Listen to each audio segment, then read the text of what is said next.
है आज के इस विशेष कहानियों के सफ़र में। आशा करता हूँ आप सभी बिल्कुल हेल्दी होंगे और वेल्दी भी होंगे।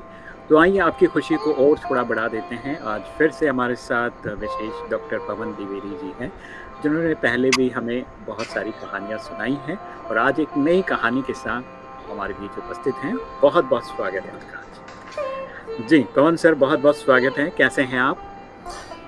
मैं बिल्कुल उत्तम। आप लोगों का आशीर्वाद।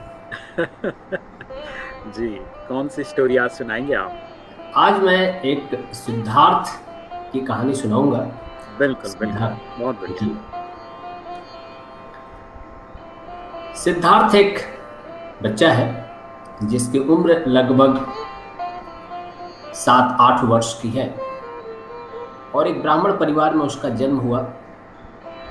अपने पिताजी को वो रोज सुबह उठ करके अलग अलग तरह की पूजा विधियों में सम्मिलित होते देखता और देखता उसके पिताजी सुबह शाम पूजा करते, संध्या वंदन करते और जीवन बढ़िया चल रहा था। पर बच्चे के मन में हमेशा एक प्रश्न रहता कि आखिरकार मेरे पिताजी ये पूजा करके प्राप्त क्या करने वाले हैं, क्योंकि भगवान कभी दिखते नहीं, भगवान कभी आते नहीं, कोई देवता का, किसी भी देवता का पदार्पण तो होता नहीं है। बच्चे ने जो हमारे धर्म ग्रंथ पढ़े थे उसके हिसाब से अगर आप कुछ वर्षों तक तपस्या करते हैं, पूजा करते हैं तो भगवान प्रकट होते हैं, पर बच्चे के साथ ऐसा कहीं कुछ अनुभव नहीं हुआ और वो सत्य की शोध में हमेशा रहता है। वैसे भारत का प्रत्येक व्यक्ति हमेशा प्रकाश की शोध में रहता है। भारत का मतलब होता है भा मीन्स ज्ञान, प्रकाश, रत मीन्स शोध। जो व्यक्ति हमेशा ज्ञान प्रकाश की शोध में हो वो भारतीय है। तो ये बच्चा भी उसी तरह का है और उसको सत्य की शोध करनी है। एक दिन उसको पता चलता है कि गांव के बाहर कुछ मुनि लोग आए हुए हैं और वो मुनि लोगों से जाकर मिलता है और देखता मुनि लोगों ने बिल्कुल ही किसी प्रकार के वस्त्र, बिल्कुल एक नाम मात्र पहन रखा है। तो उसको लगता है कि इन लोगों ने शायद भगवान देवताओं को प्राप्त कर लिया है। मैं इन लोगों के संसर्ग में रहूं तो शायद मुझे देवी देवताओं का दर्शन हो जाए। तो अपने पिताजी से आके कहता है कि मुझे योगी मुनि बनना है। उसके पिताजी नाराज हो जाते हैं और सेम वही घटना यहाँ पे घटती है जो नचिकेता के साथ हुई थी। और बच्चा जिद करता है तो पिताजी बोलते हैं ठीक है जाओ। और बच्चा जो है निकलता है तो उसका एक मित्र है माधव, वो उसको रास्ते में मिल जाता है। माधव बोलता है सिद्धार्थ कहाँ जा रहे हो? सिद्धार्थ बोलता है कि मैं योगी मुनि बनने के लिए अब जंगल की तरफ जा रहा हूँ। माधव बोलता है मैं भी साथ में आऊंगा। और ये घटना वैसी ही है जैसे भगवान राम के साथ लक्ष्मण जुड़ जाते हैं विश्वामित्र के यहाँ जाने के लिए, वनवास जाने के लिए, वैसे ही माधव ज्वाइन कर लेता है। अब ये दोनों मित्र आकर के जंगल में इन योगी मुनियों के साथ रहना प्रारंभ करते हैं, वर्षों तक रहते हैं। फिर इनको ऐसा लगता है कि ये भी कहीं ना कहीं वही कन्वेंशनल मॉडल है जो कन्वेंशनल मॉडल मेरे पिताजी प्रैक्टिस किया करते हैं। उनकी भी अपनी एक विधि है, एक रिचुअल है जिसको फॉलो करते हैं। ये लोग भी एक विधि है, रिचुअल से फॉलो करते हैं। कहीं ना कहीं देवी देवताओं का दर्शन तो इनको भी नहीं हुआ है।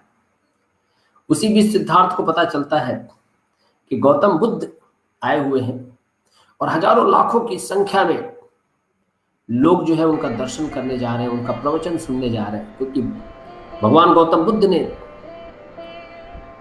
बोध प्राप्त किया है, ज्ञान प्राप्त किया है, एक दैव्य प्राप्त किया हुआ है, उनके पास से एक दैवीय ज्ञान है।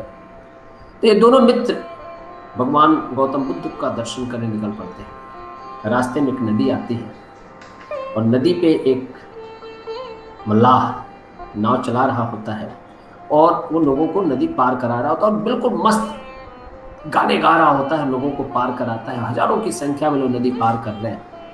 इन दोनों से एक भी रुपया मल्लाह नहीं लेता है। वो जो नाविक है बोलता तुम्हारे कपड़े देख के ही लगता है कि तुमको तो देने की जरूरत है, तुमसे लेने की कोई आवश्यकता है नहीं, क्योंकि तुम्हारे पास कुछ है ही नहीं। फिर दोनों गौतम बुद्ध से मिलते हैं।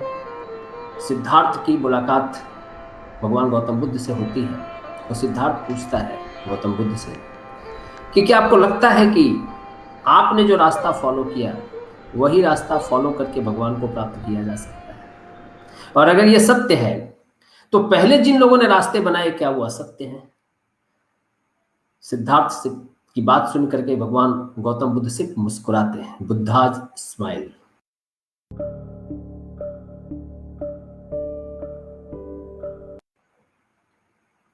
और गौतम बुद्ध जो है आगे निकल जाते हैं। सिद्धार्थ निर्णय करता है कि अब यहां से मुझे वापस जाना है। माधव बोलता है कि मैं तो बड़ा इन्फ्लुएंस हुआ हूं भगवान से और मैं तो इनका फॉलोअर बनूंगा। सिद्धार्थ अपने मित्र को वहीं छोड़ करके वापस वही नदी पे आता है, वापस नाविक उसको नदी पार कराता है। फिर ये चलता है तो उसको रास्ते में कुछ लोग मिलते हैं। ये बोलता है कि मुझे वापस शहर में जाके बसना है, पर शहर में जाके किसको मिले। अब जो गांव और शहर के लोग होते हैं थोड़े से खुराफाती होते हैं, तो उन्होंने बोला कि पड़ोस में एक अच्छा सा शहर है, उसके बाहर एक अकेला सा मकान है, वहां चले जाओ, वहां पे तुमको अच्छे ज्ञान का दर्शन होगा। अभी चूंकि योगी है इसको पता चलता नहीं है, ये उस मकान में घुस जाता है, और वो मकान जो है नगरदासी का है। अच्छा। अब नगरदासी बोलती है भाई तुम यहाँ कहाँ से आ गए। ये बोलता है कि मुझे तुमको अपना गुरु बनाना है, तुमसे मुझे ज्ञान लेना है। वो बोलती है मैं पैसे लेती हूँ कुछ भी देने के लिए। योगी बोलता है कि सिद्धार्थ कि पैसा क्या होता है, तो बताती है पैसा जो है मार्केट से मिलता है। ये बोलता है मार्केट में क्या करना होता है, तो बोलती है कि नौकरी करनी होती है। तो ये एक सेठ के यहाँ जा करके नौकरी मांगता है। और ये 3 टेक्नोलॉजी है जो गौतम बुद्ध की बड़े पॉपुलर टर्म है। सेठ सिद्धार्थ से पूछता है कि तुम्हारे पास कौन से स्किल सेट्स है, और ये तीनों बहुत इंपॉर्टेंट पॉइंट्स हैं जो हर एक व्यक्ति को आज के समय में आवश्यकता है, क्योंकि यही तीनों चीजें व्यक्ति की सफलता के सबसे आवश्यक गुण हैं। और ये सिद्धार्थ सेठ से कहता है I can wait, I can fast and I can think. मैं प्रतीक्षा कर सकता हूं, मैं भूखा रह सकता हूं और मैं सोच सकता हूं। आज आप पाएंगे कि इन तीनों चीजों के लिए लोगों के पास धैर्य नहीं है। लोग प्रतीक्षा कर सकते हैं, न सोचने के लिए उनके पास समय है और न भूखे रहने की उनके पास धैर्य है। सेठ इंप्रेस होता है और सेठ इनको रिक्रूट कर लेता है। इसकी ईमानदारी और मेहनत देख करके बहुत अच्छे पोस्ट पे धीरे धीरे पहुंच जाता है सिद्धार्थ। एक दिन सेठ की मृत्यु हो जाती है। सेठ जो है के मृत्यु के बाद उस पूरी प्रॉपर्टी का सिद्धार्थ मालिक हो जाता है और नगरदासी से इसको एक पुत्र प्राप्त होता है। और एक दिन ऐसे ही बैठे सोच रहा था कि अगर यही सब चीजें करनी थी तो मेरे पिता का घर क्या बुरा था, वो भी तो अच्छा था, खेती थी, अच्छा खासा सब चल रहा था, मैं वापस यहाँ पे कहाँ आ गया। और रात को सब छोड़ छाड़ करके वापस जंगल की तरफ जाता है और वापस उसको वही नाविक मिलता है जो नदी पार करा रहा है। और इसको ऐसा लगता है कि इसने जीवन का सत्य देखा है, इसके पास जीवन का सत्य है। और नाविक को बोलता है कि मुझे अपना पार्टनर बना लो। नाविक बोलता है दूसरे छोर पे तुम बैठ जाओ, इधर मैं बैठा हूं, नदी दोनों मिलके पार करेंगे। और दोनों मिल करके काम करने लगते हैं।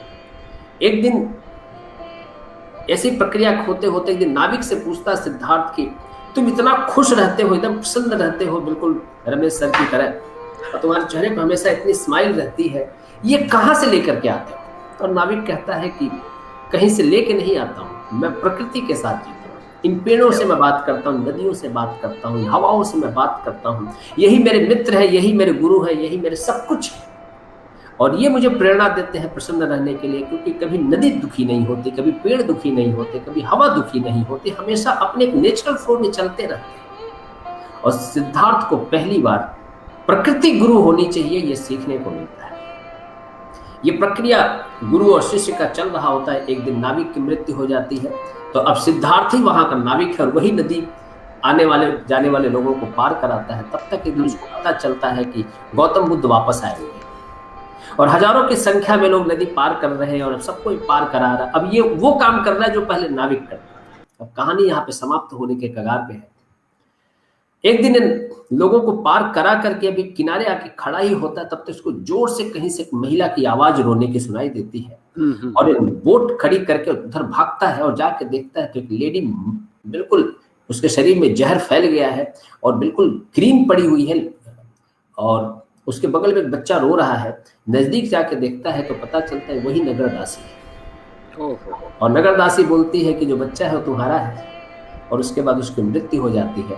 उसकी अंतिम क्रिया करता है सिद्धार्थ, बच्चे को अपने साथ लेकर के आता है और बच्चे को सिखाना शुरू करता है कि बेटा शहर सब बेकार है, वो सब माया मोह है, मटेरियलिस्टिक वर्ल्ड है, सब उसको छोड़ो, जंगल में मेरे साथ रहो। जंगल ही दुनिया है, जंगल ही एक्चुअल सत्य है, यही जीवन का सत्य है। पेड़ों को मित्र बनाओ, नदियों को मित्र बनाओ, हवाओं को मित्र बनाओ। और बच्चा यूं अपने बाप की तरफ देख के सोचता है कि पागल हो गया, सत्य तो शहर में है, और ये बहुत कन्विंस करता है, और एक दिन जो बच्चा इसको छोड़ के भाग जाता है और बच्चे को ढूँढने निकलता है, और बहुत ढूँढने के बाद नदी के किनारे थक के बैठता है, और नदी में जब अपने चेहरे को देखता है, तो नदी इसके ऊपर मुस्कुराने लगती है। वो उसमें अपने पिता का चेहरा देखता है, उन योगी मुनियों का चेहरा देखता है, अपने मित्र का चेहरा देखता है, गौतम बुद्ध का देखता है, नाविक का देखता है, नगरदासी का देखता है, सेठ का देखता है, खुद का देखता है, बच्चे का देखता है, और फिर इसको पता चलता है कि जीवन एक साइकिल है। बिल्कुल। आप चाहे या ना चाहे, आपको हर एक पार्ट जीना पड़ता है, अपने जीवन का सत्य प्रत्येक व्यक्ति को ढूंढना होता है। आप चाहे जितना भाग लें, चाहे जितना इधर उधर दौड़ लें, जब तक आप अपने जीवन का सत्य प्राप्त नहीं करते, तब तक आप दुखी रहते हैं। बिल्कुल, बिल्कुल। सिद्धार्थ अपने जीवन का सत्य स्वयं प्राप्त करता है, और भारतीय धर्मशास्त्र, भारतीय जो कहानियां हैं, हमारी जो कहानी तो एक्चुअली अपभ्रंश है, जो सत्य वर्ड है कथा। सो बिल्कुल, हमारी जो कथाएं हैं, वो हमको हमारे जीवन के सत्य तक पहुंचने में मददरूप होती हैं। मेरा ऐसा मानना है कि प्रत्येक व्यक्ति को अपने जीवन का अपना सत्य अवश्य ढूंढना चाहिए, यदि आप वास्तविक अर्थ में भारतीय हैं। क्योंकि भारतीय, चाहे नचिकेता की कहानी कहें, चाहे भगवान राम की कहानी कहें, मैं अगला सेशन भगवान राम की कहूंगा। भगवान राम किस तरह से अपने जीवन में अपने आप को तैयार करते हैं, और एक ईश्वर के भक्त के तौर पे भगवान राम को हम देखने का प्रयत्न करेंगे। मुझे पूरा विश्वास है कि इन कहानियों के माध्यम से हम ये 3 स्किल डेवलप कर सकते हैं, जो आज की कहानी जो मैं कहना चाह रहा था। I can wait, I can fast, and I can think. मैं सोच सकता हूँ, मैं भूखा रह सकता हूँ, और मैं प्रतीक्षा कर सकता हूँ। भारतीयों की ये गुण बहुत बड़ी थी, और जिन लोगों के अंदर ये स्किल है, वो सही अर्थ में अपने जीवन को जी सकते हैं। बस जी इसी के सकते साथ हैं। कहानी समाप्त होती है। अ, पवन सर, बहुत ही अच्छी कहानी आपने बताया, जीवन के सत्य को उजागर करती है, और हम सभी लोग इस क्रम में गुजरते हैं और सोचते हैं कि हमारा जीवन बेहतर हो, कुदरत के साथ हो। लेकिन कई बार हम लोग उन चीज़ों को पाने के पहले जीवन का एक अनुभव वाला साइकिल होता है, जो हम सभी को करना ही पड़ता है। जब अनुभव हो जाता है, तो निश्चित तौर पे हम उस अंतिम छोर पे आ जाते हैं, जहाँ पर हम अपने जीवन को कुदरत के साथ देखते हैं, तो अच्छा फ़ील करते हैं और सोचते हैं कि अच्छा ही लोगों को दें। लेकिन उस व्यक्ति को देने की शुरू करते हैं, हम लोग कोशिश करते हैं कि जिसने वो साइकिल पूरा नहीं किया, फिर उसे साइकिल पूरा करना ही होता है। आखिर में वो भी उसी जगह पर आकर अपने आप को समझ पाएगा कि पिताजी ने जो कहा था, वो सही कहा था। लेकिन अनुभव के बिना वो सही भी सही नहीं लगता है, ये भी एग्जैक्ट। सत्य है। तो एक सिक्के के 2 पहलू हैं, तो एक अनुभव है और एक सत्य है। तो अनुभव के बिना सत्य प्राप्त करना भी उतना ही सार्थक नहीं होगा, लेकिन अनुभव के साथ सत्य प्राप्त करने से आपका दौड़ बंद हो जाता है। आपकी जो क्या कहते हैं, पिशासा जो है जीवन के प्रति, जो भी इच्छा वगैरह जो कुछ जी। है, वो शांत नहीं होता। जब आपको उस अनुभव, अनुभव का मतलब ही होता है, अनु मतलब बाद में, भव मतलब ज्ञान। तो ज्ञान, जो ज्ञान आपको बाद में होता है, उसको अनुभव कहते हैं। बिल्कुल, बिल्कुल।